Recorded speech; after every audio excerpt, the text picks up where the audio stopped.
Hey everybody, Cat Kings here with another fantastic and exciting video. In today's video, I want to talk about the role that friends have in a relationship. Now listen, I think it's great when you involve multiple people into your life. Whether it be family, friends, or a partner, it's incredibly important. But what we don't talk about enough is how do they all get along with each other? What roles do they play in one another's life? Now, this is not to attack anybody, and this is not to say this is one size fits all. Instead, what I'm going to try to address is more along the lines of what are your friends saying to you when you go to them for advice? And should you even be going to them for advice, specifically when it comes to your relationship? The first question, of course, that you need to ask yourself is what type of friends are they? What type of people are they? Are they partygoers? Are they responsible adults? How do they handle their own life situations right now? How are they handling their own affairs? The next question you want to ask yourself is, how are their relationships doing? Because what I often see is people give advice about relationships, and then meanwhile their own relationships are kind of a wreck. And on one hand, we can say we don't practice what we preach, where it's easier said to give advice than to take it. And these are all very valid points. The problem becomes, for a lot of us, as the phrase goes, actions speak louder than words. We also find very opinionated statements, for example. What's completely normal to one couple may be different to another. For example, cheating is a very sensitive topic, but let's give that one. Some people believe cheating is the basic term, right? Or it'd be you go and you, behind your partner's back, start either engaging with somebody sexually. For some people, it could be that it's not just sexually, it could be that cheating is flirtatious, or it could be that they consider cheating pornography. And that's where this kind of becomes confusing. It's because it creates this wide spectrum of varying opinions. So if you go to your, for example, let's say you watch pornography or your partner watches pornography and you're not okay with it, right? Or whatever, right? And you go to a friend. Friend A may be like, well, that's no big deal. Me and my partner watches it. And friend B might be like, oh, that's totally bad. So that's problem number one, is that there's so many different opinions on the topic. Another problem becomes that they're just not experienced psychologists or therapists or anything like that. That's not to say you need to have a degree. What I find oftentimes is people, when they start giving their opinions and stuff, it's not really based heavily on any empirical evidence or data. It's more based on their subjective experiences and what they believe to be true based on what they've seen or experienced or feel. Another bad thing that can happen, I've seen couples say this all the time, is, well, couples fight, and I don't like that. I don't like that that's normalized. I know that the majority of people accept that, but couples don't have to fight. Listen, I had a relationship, and it did end really badly at the end, unfortunately. But during the relationship that I had, my last one, I never once fought with that person. Never once. Even now, we're on really good terms. It just didn't work out. But we never once fought. Never even raised our voices to one another in the 11 months that we were together. You get what I'm saying? And I knew them for years before that. Never once had an argument. Never once had a fight. So this idea that you have to have fights, I don't agree with at all.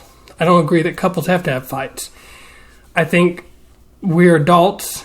And as adults, it is our responsibility to not only be mature, but to consider the long-term impacts of what will happen and how that will make somebody feel when we decide to say something or snap at them. Because it can carry on. Of course, another thing that you should consider is bias. So, are your friends being biased? So, not only do they like you more probably because they're your friends, which creates an issue, but they're only hearing your side of the story. So what you recall, I've seen so many times where what happens when couples break up or something is like couples will talk shit about their ex and completely run them down in the dirt. and paint it like, it was all the ex's fault. And then the friends, they're not helping any. They mean well, but then they say, yeah, fuck them. There was no, there's nothing, blah, blah. You did the right thing. Well, not only is this a problem because it's just not true and it's smearing somebody's name, but it's bad for you because if there was because it prevents you from having any real sort of reflection. And that prevents you as well from being able to go like, well, did I do something wrong? Where could I have gone better? What can I do different? Because the problem is what arises from that is if you don't learn anything from that relationship, then you might take and carry those same problems that happened with that one into another relationship. And then this cycle just sort of continues, and that just does not help anybody. So, another good thing that I see a lot of times here is that if you do decide to talk to a friend, make sure you talk to one that knows you really well. So, and if you talk to one of their friends, make sure you talk to somebody, obviously unbiased, but somebody that knows them really well, like an OG friend, if you will. So, they can talk about, and they can put on anything like, maybe like, hey, well, you've done this in the past, so maybe you should work on this, or I've seen this happen, or, oh, maybe this is new, so let's figure out why this is now happening. They've never done this before. And it can sort of add as a comparison for their baseline and then what's going on right now. And you can see if there's any deviation, and it can give you a better understanding of why either they're acting a certain way, or maybe it lets you reflect back on yourself and ask yourself, well, have I done this before? Is this a recurring issue? Is this something I need to talk to a therapist about? Another positive to add to this, as far as seeking a friend to talk to, would be that this can help strengthen the relationship between you and that friend.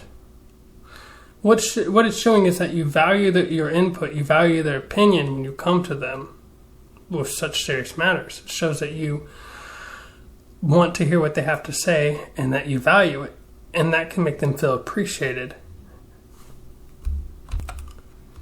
Now, I know I talked on it a little bit, but I usually don't write scripts for these. And the main reason is because I want to keep them authentic and genuine. I usually talk and then I go in and edit later. So it might be a little more work that way, but honestly I prefer it that way over scripting anything. I just find that to be kind of dull and boring. So I sort of wanted to circle around back to a previous point. And that's when your friends tell you, oh, we'll break up with them or something, you should ask them why. And don't just say, because they're terrible, something like that. If they're saying that, you should say, okay, what specifically is terrible about them? Like, you need to ask your friends to give you specific reasons why. And if they give you any reasons, make sure you evaluate those reasons. You listen to them objectively, and then you go back over them. The last thing you want to do is your friend, goes, yes, queen, break up with them. You get so fucking heated up and flustered, and you get done listening to your friend telling you all this shit, and then you go and you break up with your partner, and you're like, wow, I regret that. So that would be epic fail.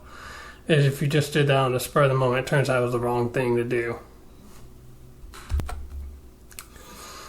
Now, specifically, one thing that I can see that's usually a tragedy is a narcissist, but it's not just limited to them. It can be all types of abusers.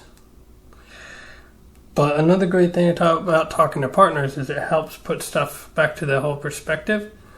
If you're not going to talk to friends because you're just simply... Okay, there's two different ways you can look at it. If you're not talking to a certain friend about stuff because they're drama and they gossip and they say all these different stuff and they start playing a game of telephone and spreading rumors about the relationship, or they give you terrible advice, that's one thing. But if you're finding you're not talking to friends because you're afraid of how your partner might act or retaliate, then that might be a red flag for your relationship. At the very least, a yellow flag. And go back to my video on red, yellow, and green flags if you're interested in learning more about that. What you should consider when you're venting to friends is who are you venting to and how often are you venting to them. I knew a person who always came to me with some new problem, and I noticed that often that was the only time we talked. And it got to be to the point where I just felt unappreciated, and quite frankly, I felt used. I felt like I was just a soapbox to stand on. So the last thing you want to do is make your friends feel like you're just using them. And you might not even intentionally mean it. But if you're only coming to a specific friend or friends to vent, you need to ask yourself a few questions. One of them is, why is this happening? How often is the frequency of this venting? What is it about?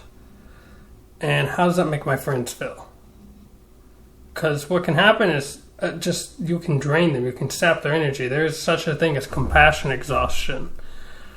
At some point, you have to maybe talk to them about what they want to talk about, or at least something positive.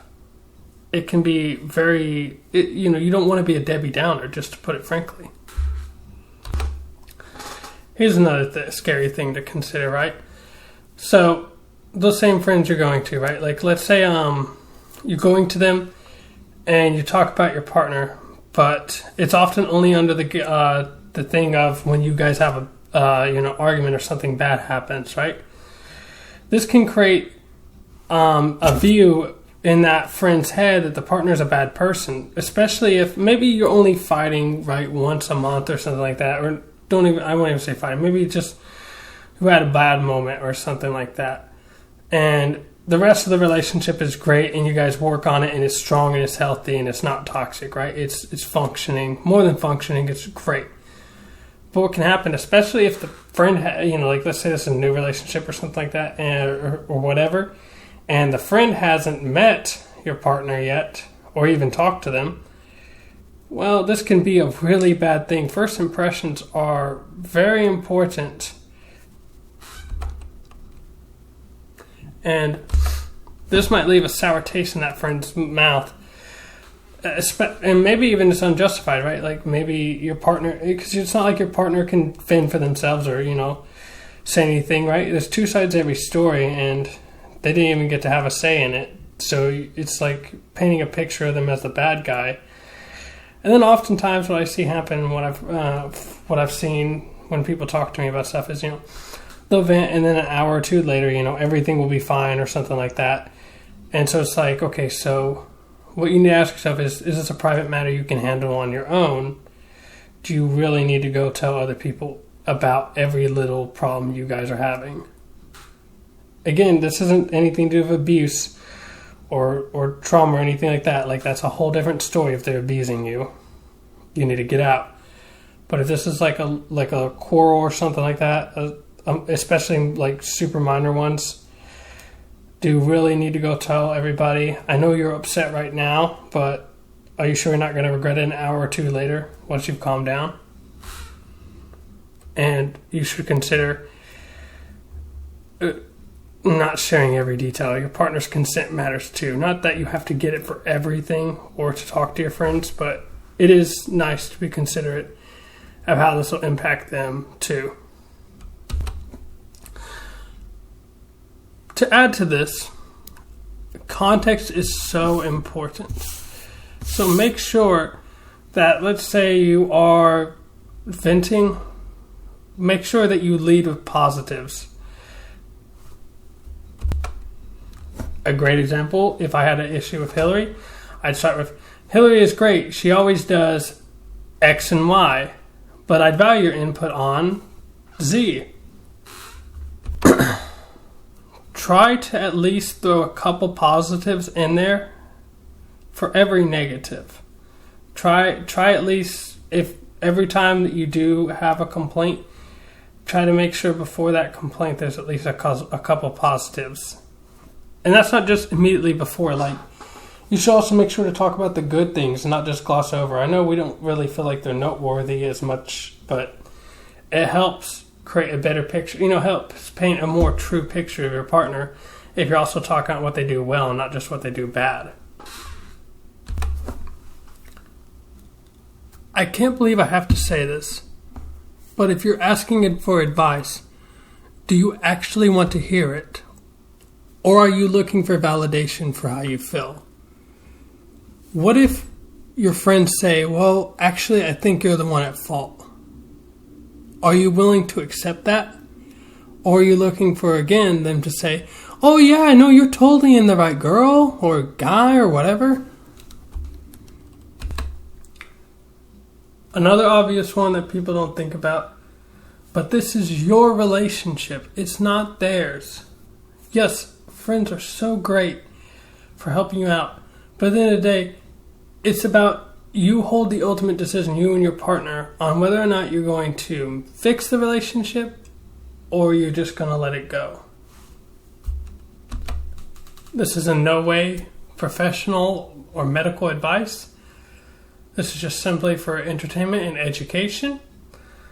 And this is not an extensive list either. I try to keep my videos down to appease the almighty YouTube algorithm. Until next time, guys, I hope you enjoy, and I'll catch you in the next one.